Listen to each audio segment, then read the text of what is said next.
Umat yang dikasihi Tuhan Yesus Kristus, selamat malam. Pemberita firman dan pelayan bertugas menyambut dengan sukacita kehadiran saudara-saudara untuk beribadah. Kiranya kesetiaan beribadah kepada Tuhan merupakan ungkapan syukur nyata dan menjadi persembahan yang hidup dan kudus dan berkenan di hadirat Allah. Pemberita firman dalam ibadah ini adalah Bapak Pendatua Demsi Pandelaki.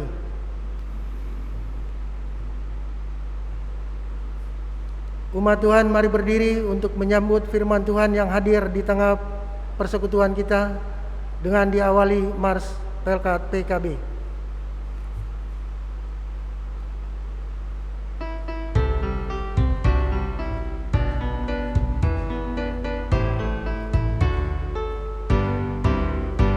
Persekutuan kaum Bapa seluruh GPIB bertekad dengan sungguh-sungguh melayani bersama. Kasih Tuhan sebagai dasar dalam tugas pelayanan. Bangunkan persekutuan dalam Tuhan Sang Penolong. Dalam setiap pergumulan dan setiap cobaan, berpegang hanya pada Tuhan, pertolongannya tetap. Dengan sabar dan rendah bersyukur senantiasa, memuliakan nama Tuhan kini dan selama-lamanya.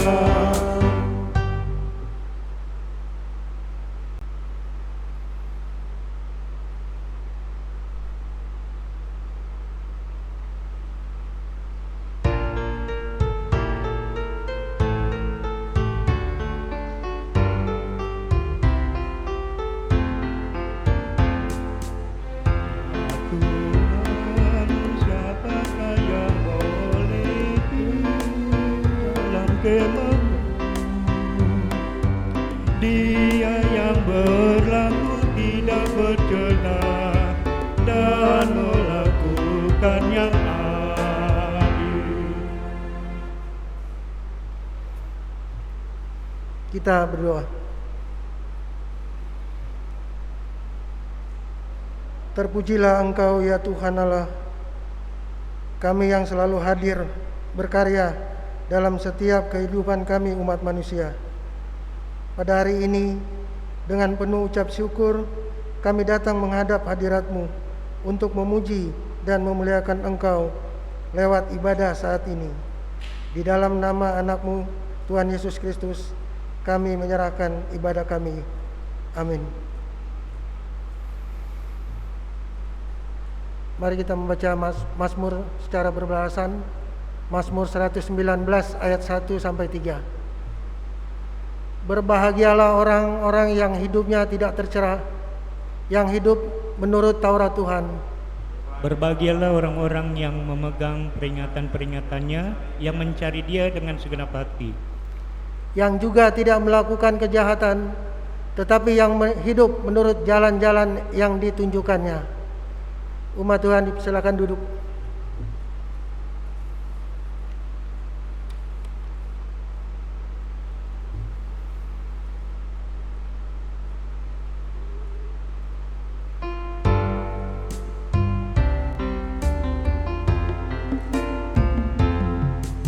Taburkan firman-Mu, ya Tuhan, semaikanlah di hatiku, siramilah dengan Roh Kudus, bertumbuh dan makin mekar. Berikan kekuatan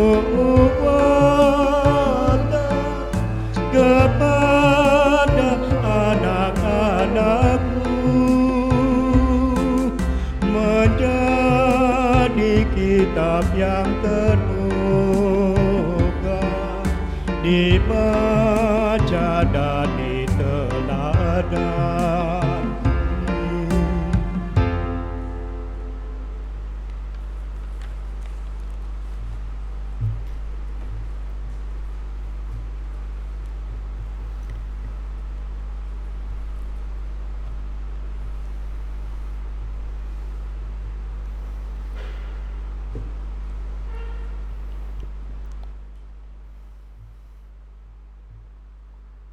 Selamat malam Bapak-Bapak, kita akan masuk dalam perenungan, pembacaan Alkitab dan renungan.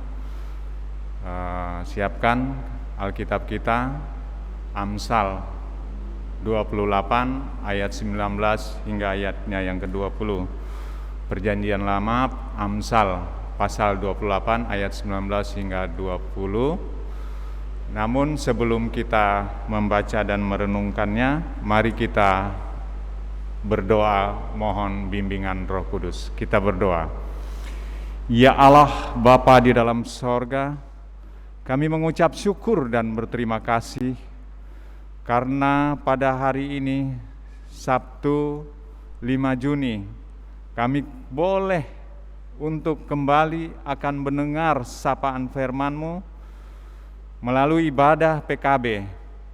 Untuk itu berfirmanlah kepada kami ya Tuhan, karena kami siap untuk mendengarkannya. Dalam nama Yesus kami berdoa. Amin.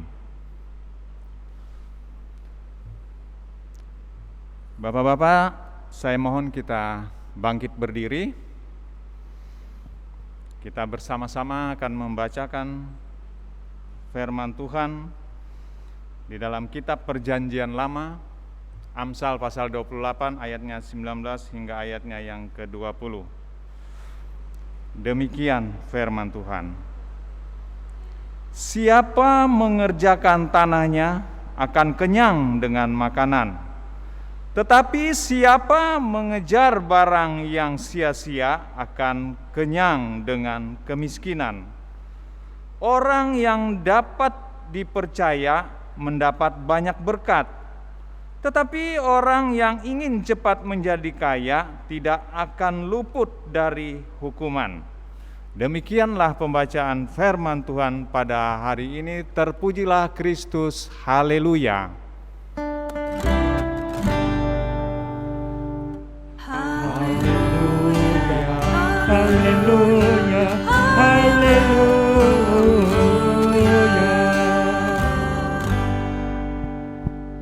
Silakan duduk.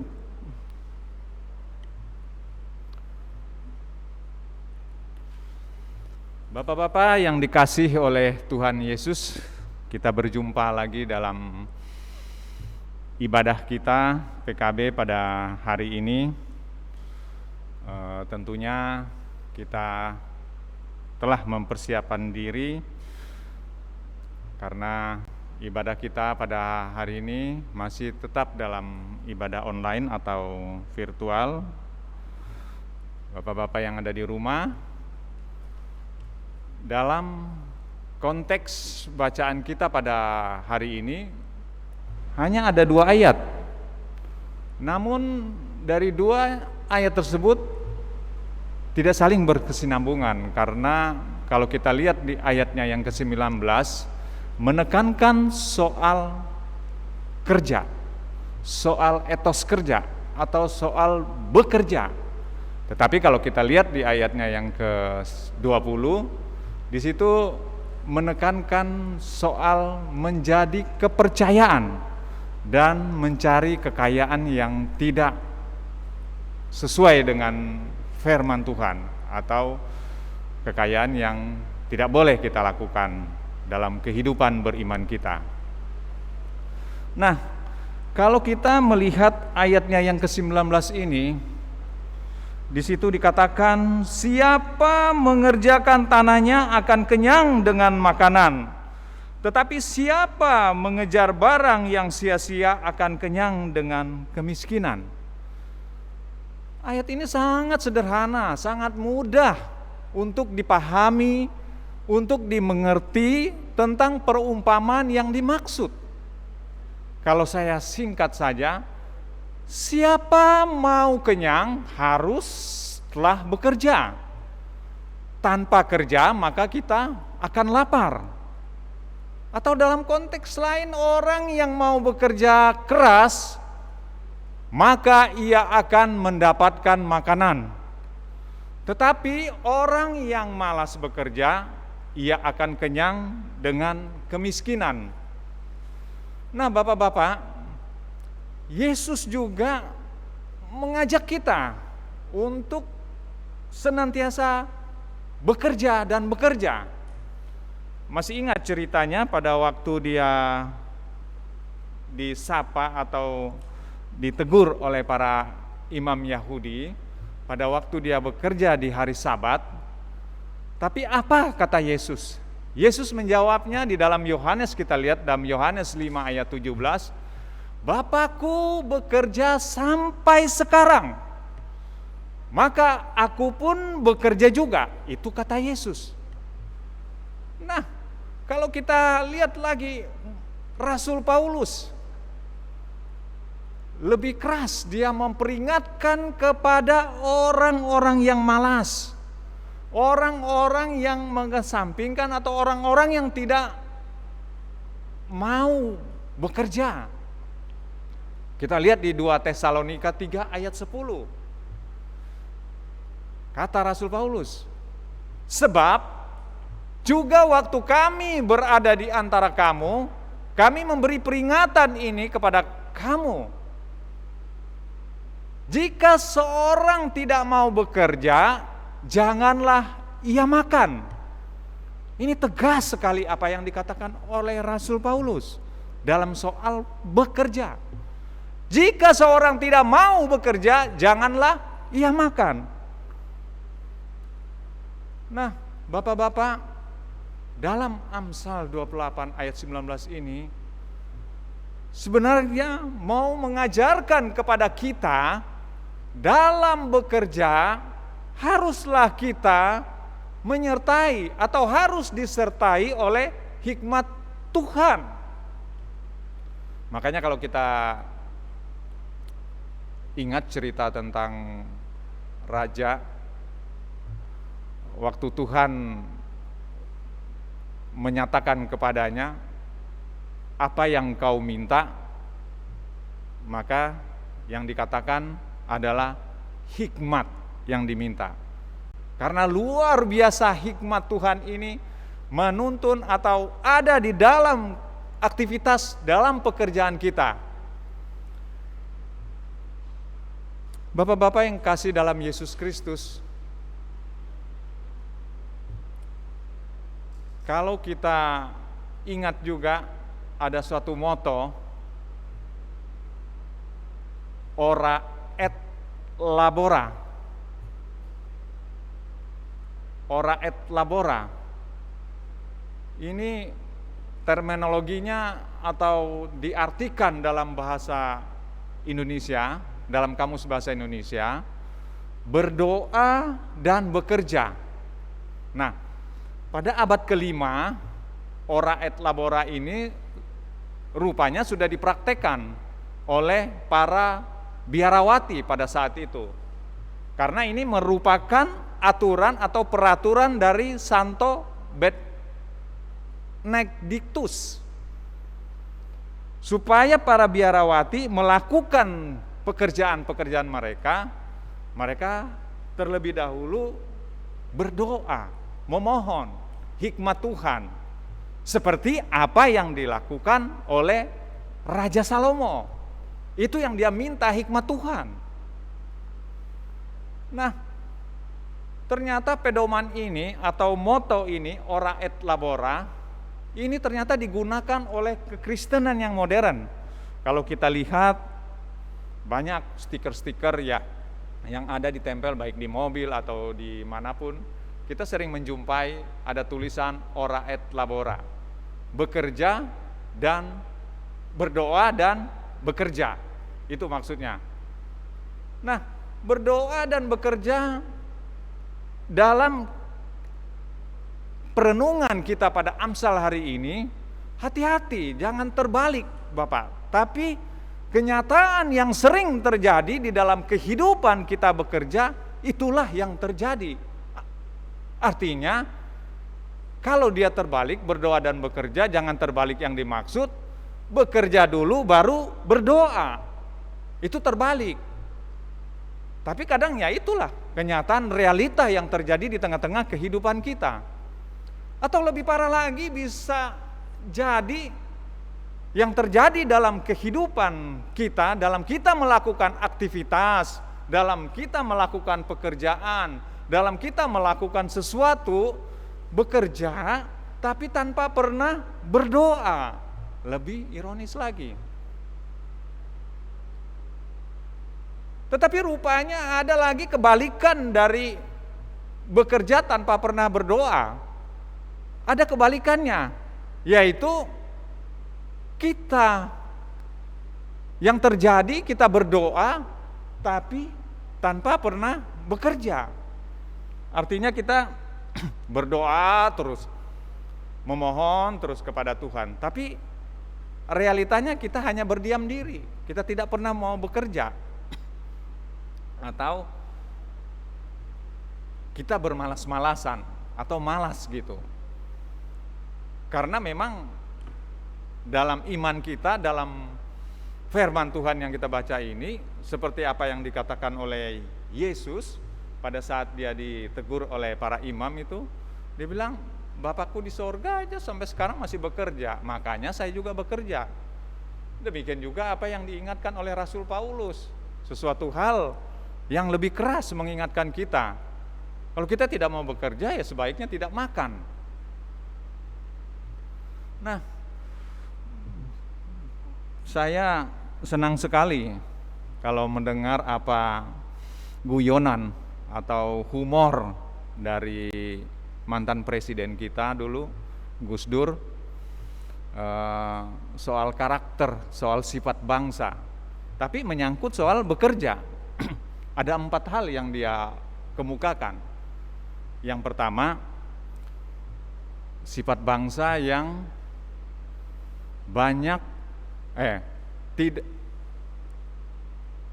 kurang berbicara, kurang bekerja.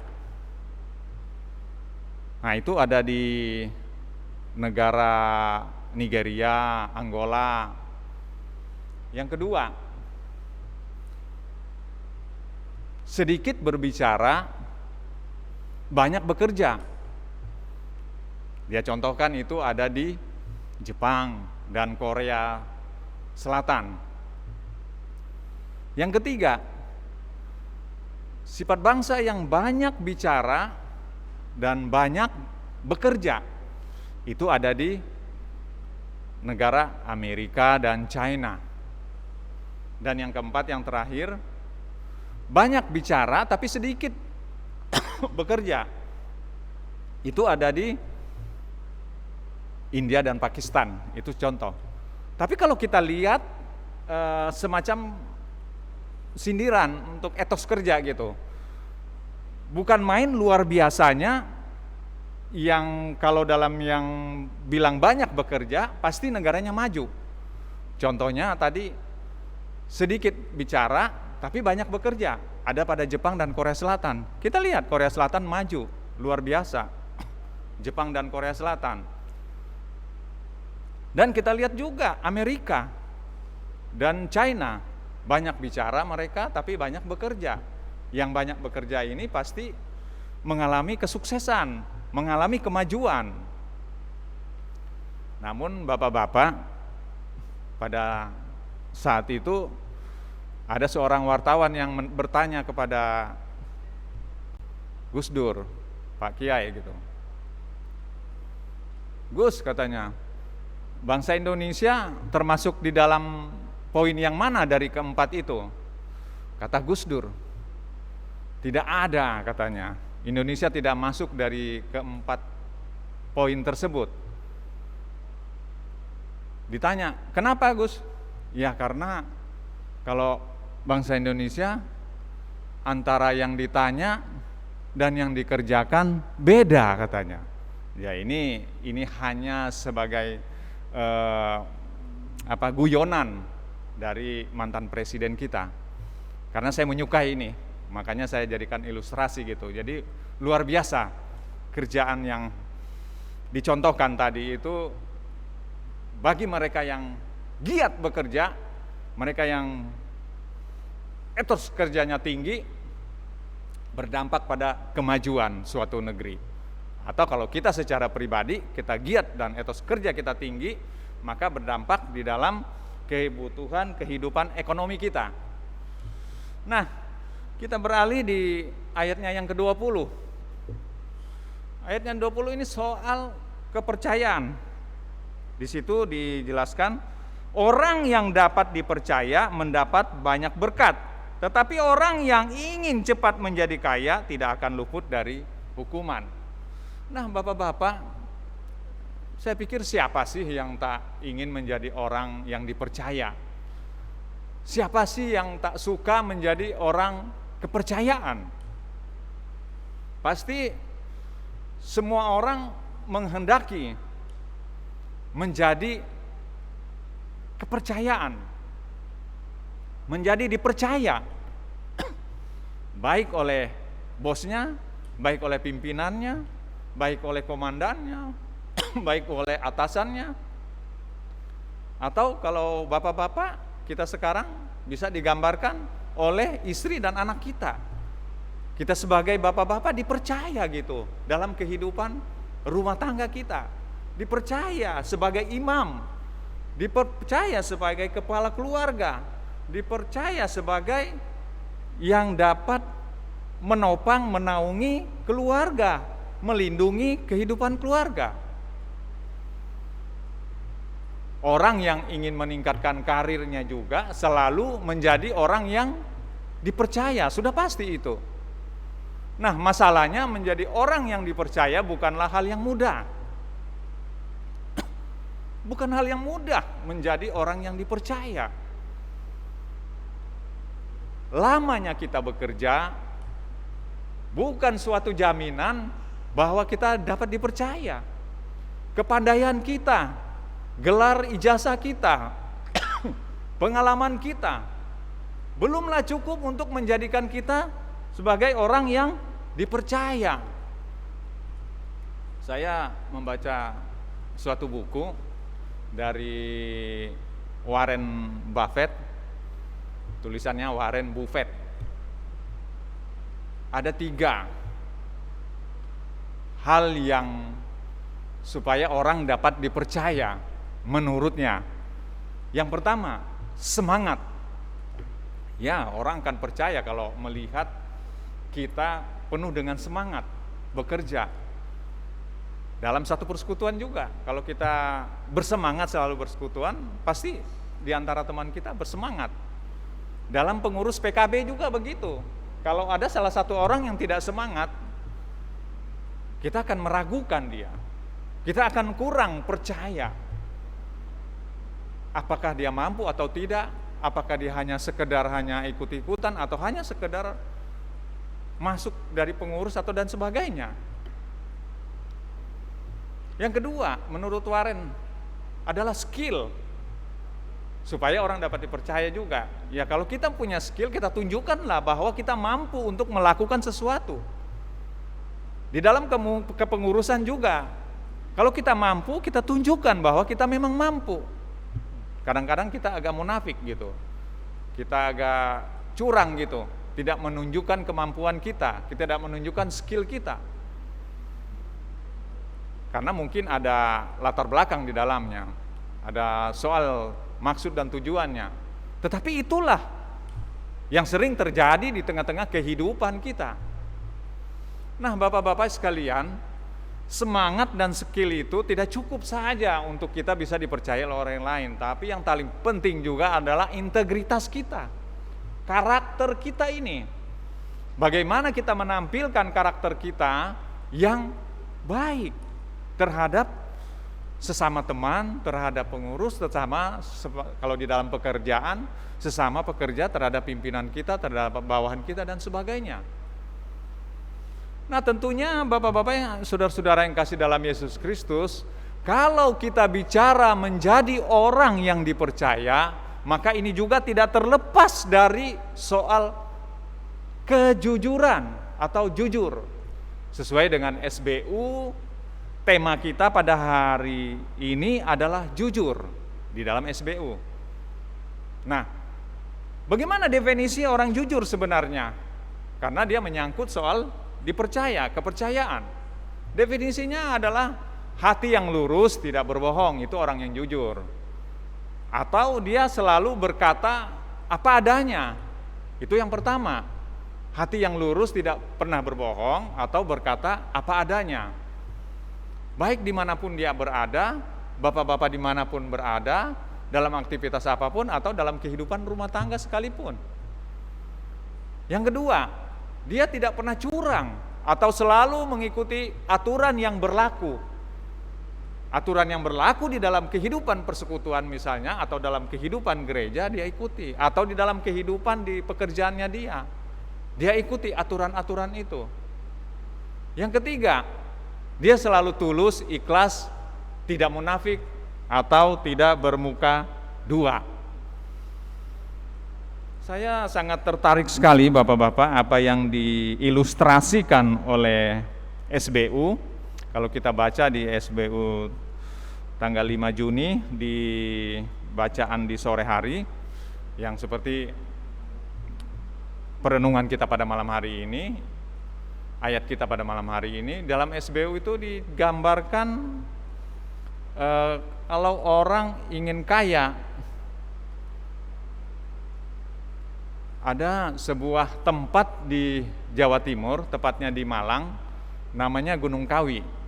Itu pemandangannya indah sekali sebenarnya. Saya pernah juga datang ke sana, tapi cuma sebagai wisata, menikmati keindahan Gunung Kawinya. Ternyata tempat itu juga tempat orang mencari pesugihan. Jadi kalau orang mau kaya cepat, datanglah ke situ. Nanti bapak-bapak pasti akan diberi semacam jinnya atau semacam iblisnya untuk memenuhi keinginannya. Nah, kalau anak Tuhan atau kalau kita, iman kita hadir juga di situ, kita pakai juga di situ untuk mencari kekayaan yang instan, yang cepat, maka itu berarti iman tidak bisa dipercaya namanya itu. Kejujuran penuh dengan kepalsuan.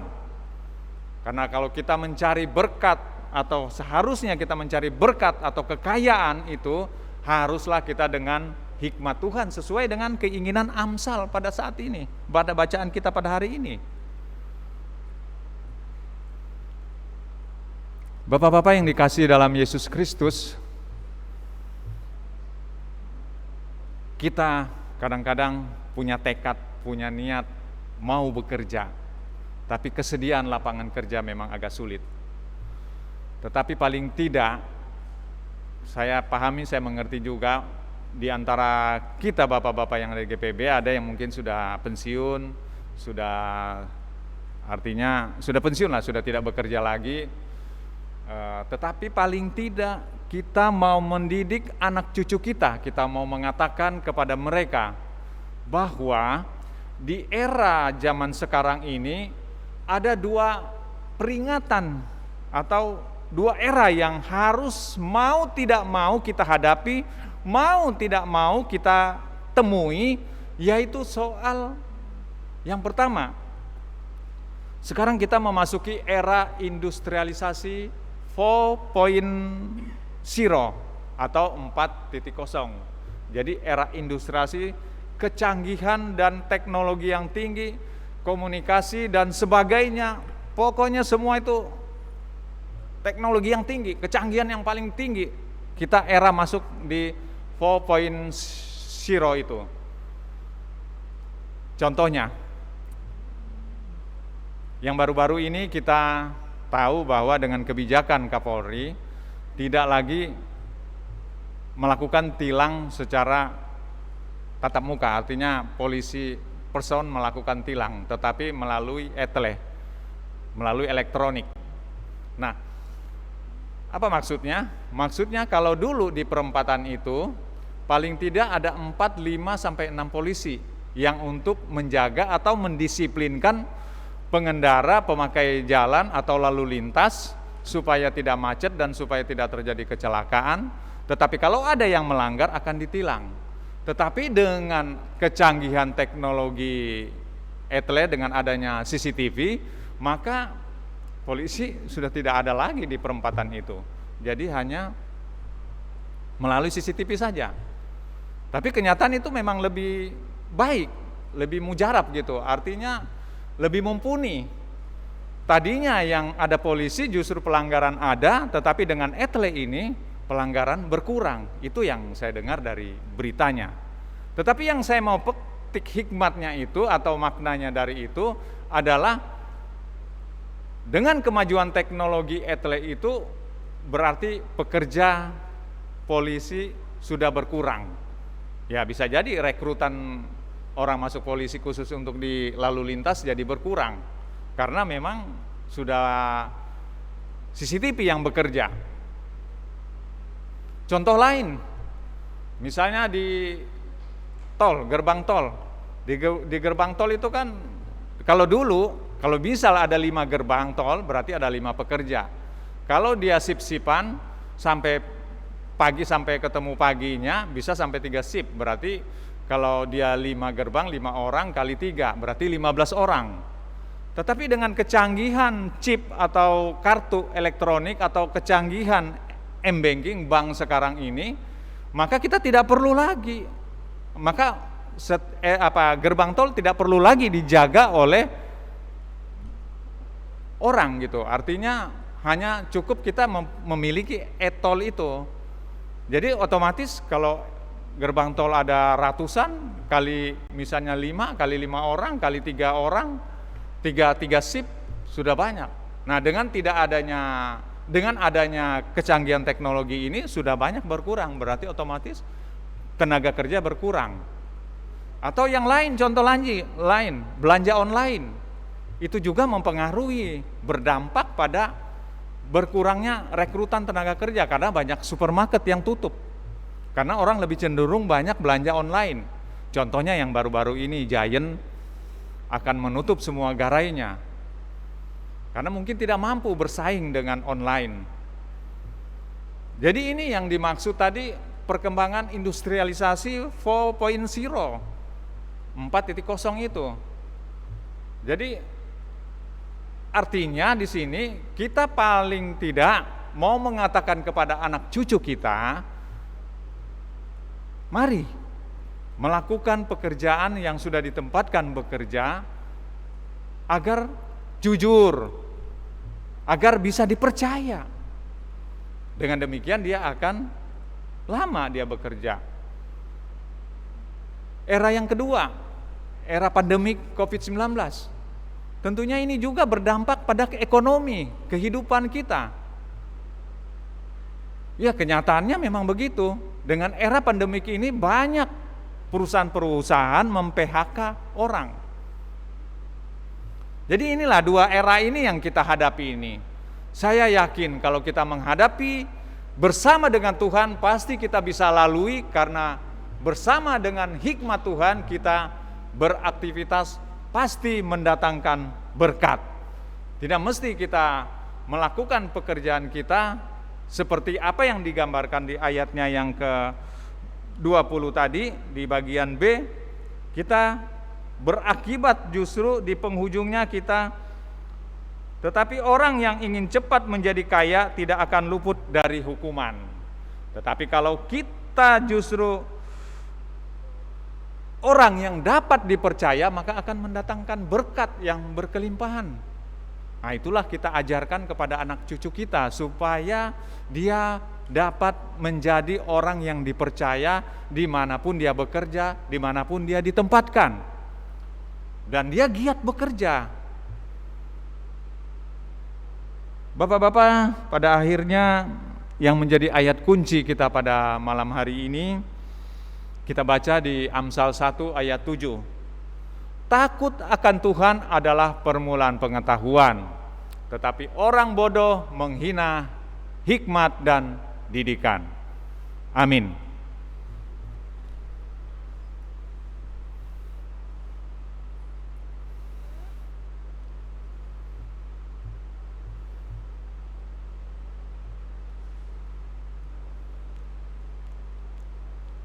Kita memuji Tuhan, kita bakti nomor 222 ayatnya yang pertama. Ya Tuhanku, kenali hamba-Mu.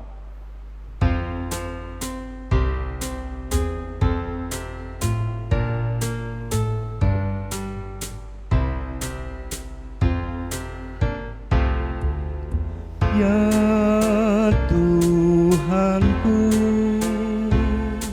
kenali hamba-Mu, ujilah hati dan pikiranku, apabila ku berdosa bercela, sucikan aku dan bebaskanlah. Bapak-bapak, mari kita masuk dalam doa syafaat. Kita berdoa.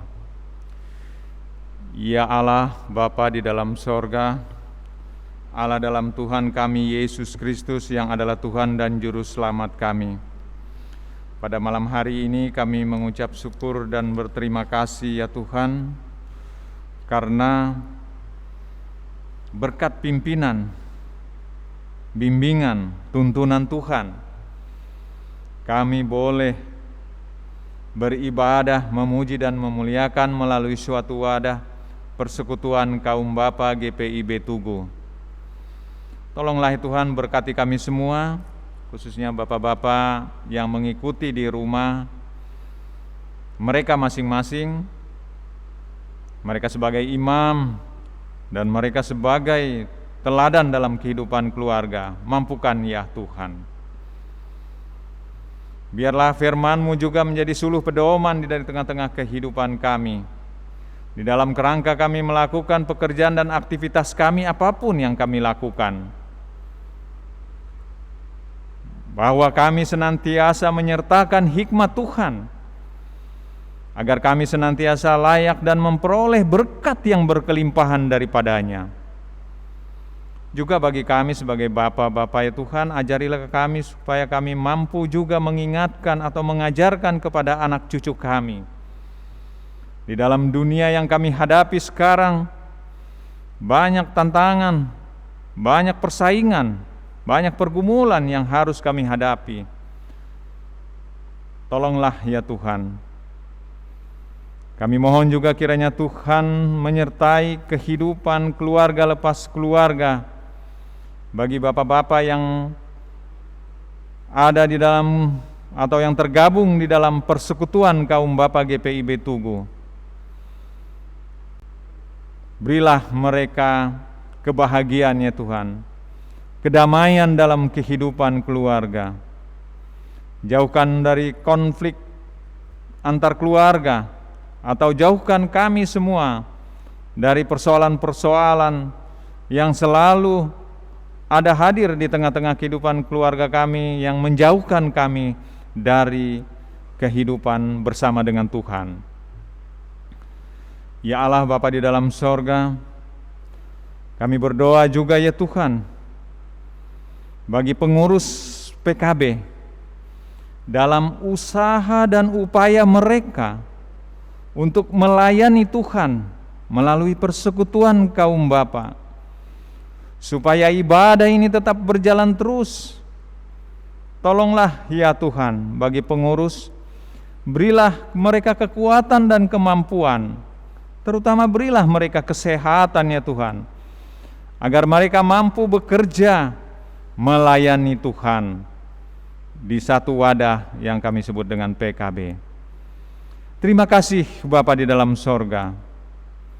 Ampunilah segala dosa dan kesalahan kami ya Tuhan. Seringkali kami sebagai seorang Bapa, kami lupa bahwa kami harus menjadi teladan di dalamnya, bahwa kami harus menjadi imam di dalam kehidupan keluarga. Untuk itu kami yakin dan percaya Tuhan senantiasa membimbing, mengingatkan kami agar kehidupan keluarga kami makin hari makin baik dan makin hari makin berkenan di hadapan hadirat-Mu bersama-sama dengan anak cucu kami juga. Terima kasih ya Tuhan Bapa dalam sorga.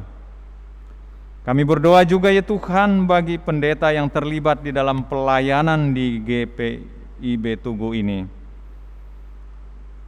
Khususnya pendeta jemaat kami yang selaku Ketua Majelis Jemaat, Pendeta Edi Rade. Bersama Ibu juga yang juga sebagai pendeta. Kiranya Tuhan memberikan kekuatan bagi mereka. Tuhan juga menjauhkan dari segala sakit penyakit ya Tuhan. Sehingga khususnya bagi Pak Pendeta Edi Rade, dalam panggilan pelayanannya untuk membina atau menuntun kehidupan jemaat-Mu, dia mampu menjalankan tugas-tugasnya dengan baik yang berkenan, layak di hadapan Tuhan. Juga bagi ibu ya Tuhan, kiranya Tuhan menyertainya. Juga Tuhan menjadikan dia sebagai pelayan yang setia terhadap suaminya, agar dia juga berkenan di hadapan hadirat-Mu, agar dia juga senantiasa melakukan tugas panggilannya yang juga sebagai pendeta. Kami berdoa juga ya Tuhan bagi pendeta Ibu Mandagi Rompis, Ibu Stella Mandagi Rompis, di tengah-tengah kehidupan keluarganya. Kiranya Tuhan membimbing, menuntun dia menjadi ibu rumah tangga yang baik dan juga sekaligus menjadi seorang pelayan. Panggilannya sebagai pendeta melayani di jemaat GPIB Tugu. Terima kasih Bapa di dalam sorga. Kami berdoa juga ya Tuhan bagi bangsa dan negara kami. Dalam situasi politik sekarang yang penuh dengan kondusif, biarlah ini berlangsung berjalan terus dengan baik. Demikian juga bagi keamanannya. Dan kami berdoa secara khusus dalam pemerintah mengusahakan, mengupayakan atau menuntaskan pandemi COVID-19 ini. Mampukan mereka ya Tuhan. Mereka berpikir dan mereka mencari solusi yang terbaik agar makin hari makin lama pandemi COVID-19 ini akan berangsur-angsur tidak ada di bumi atau di negeri kami ini. Terima kasih Bapa di dalam sorga. Kami berdoa juga bagi usaha dan pelayanan bagi jemaat-Mu ya Tuhan, program-program yang direalisasikan di dalam untuk jemaat-Mu di GPIB Tugu ini. Biarlah seluruh program boleh berjalan dengan baik ya Tuhan. Mereka yang terlibat di dalamnya Tuhan mampukan kelangsungan tugas panggilan masing-masingnya. Khususnya bagi pelaksana harian majelis jemaat, di dalam mereka merealisasikan program-program yang sudah disepakati di dalam sidang majelis jemaat. Terima kasih Allah Bapa di dalam sorga. Inilah doa dan permohonan kami ya Tuhan. Ajarilah kami senantiasa berdoa sebagaimana Tuhan Yesus Kristus mengajar kami berdoa yang benar. Bapa kami yang di sorga, dikuduskanlah namamu, datanglah kerajaan-Mu, jadilah kehendak-Mu di bumi seperti di sorga. Berikanlah kami pada hari ini makanan kami yang secukupnya, dan ampunilah kami akan segala kesalahan kami, seperti kami juga mengampuni orang yang bersalah kepada kami. dan jangan membawa kami dalam pencobaan, tetapi lepaskan kami daripada yang jahat.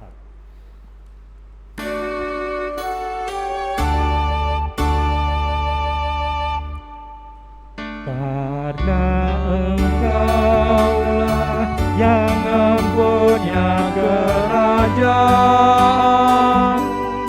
dan kuasa dan kemuliaan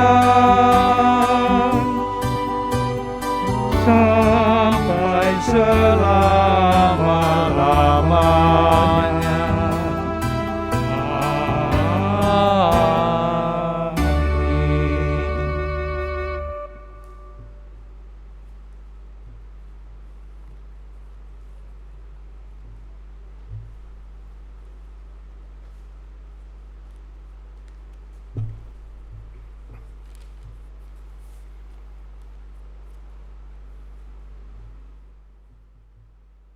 Bapak-bapak PKB, mari mengucap syukur kepada Tuhan dengan memberi persembahan kepadanya guna menunjang pelayanan gereja. Ingatlah firman-Nya dalam Mazmur 116 ayat 17 sampai 18 yang menyatakan, Aku akan mempersembahkan korban syukur kepadamu dan akan menyerukan nama Tuhan, akan membayar nasarku kepada Tuhan di depan seluruh umat-Nya. Tuhan memberkati saudara dan persembahan saudara.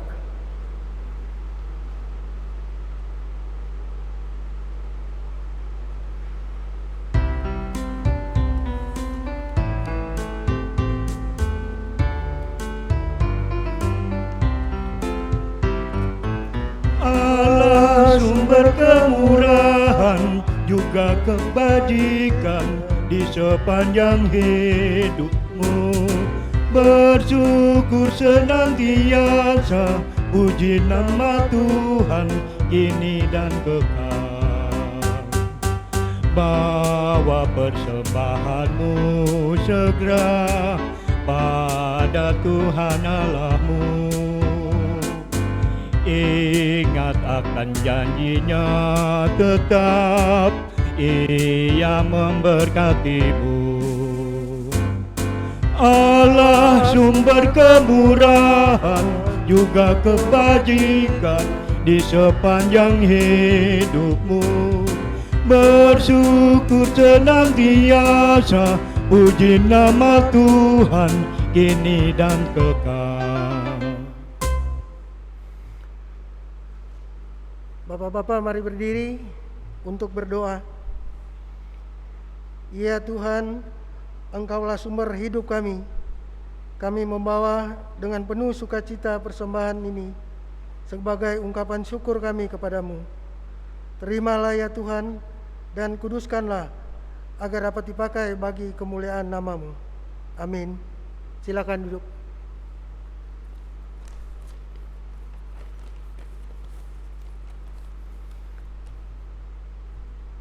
Warta Pelkat PKB.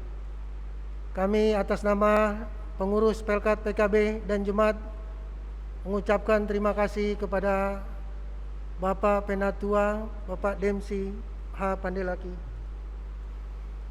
sebagai pemberita firman pada ibadah Pelkat PKB malam ini. Juga kepada operator sound system, pemandu lagu, organis dan tim Inforkom yang sudah mendukung hingga ibadah PKB secara virtual dapat berjalan dengan baik. Salam talu, tangguh dan luas. Terima kasih, Tuhan Yesus memberkati.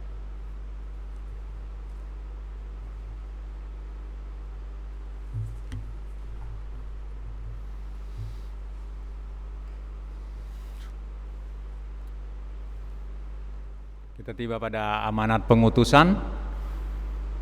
Umat Tuhan, mari berdiri. Pulanglah dalam damai sejahtera Kristus. Kembalilah ke dalam kehidupanmu sehari-hari dan lakukan firman Tuhan yang telah kamu dengar. Gita Bakti nomor 117 ayat 1 hingga 5.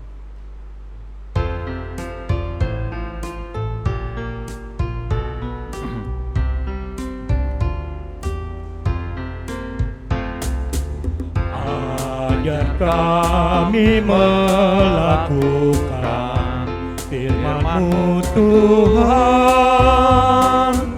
dalam kata dan tindakan turut maksud-Mu. Ajar kami tak menghina, juga mencela,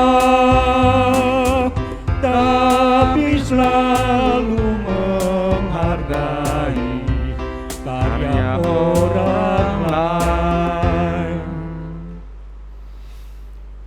Angkatlah hati dan arahkan pikiranmu kepada Tuhan, serta terimalah berkat-Nya.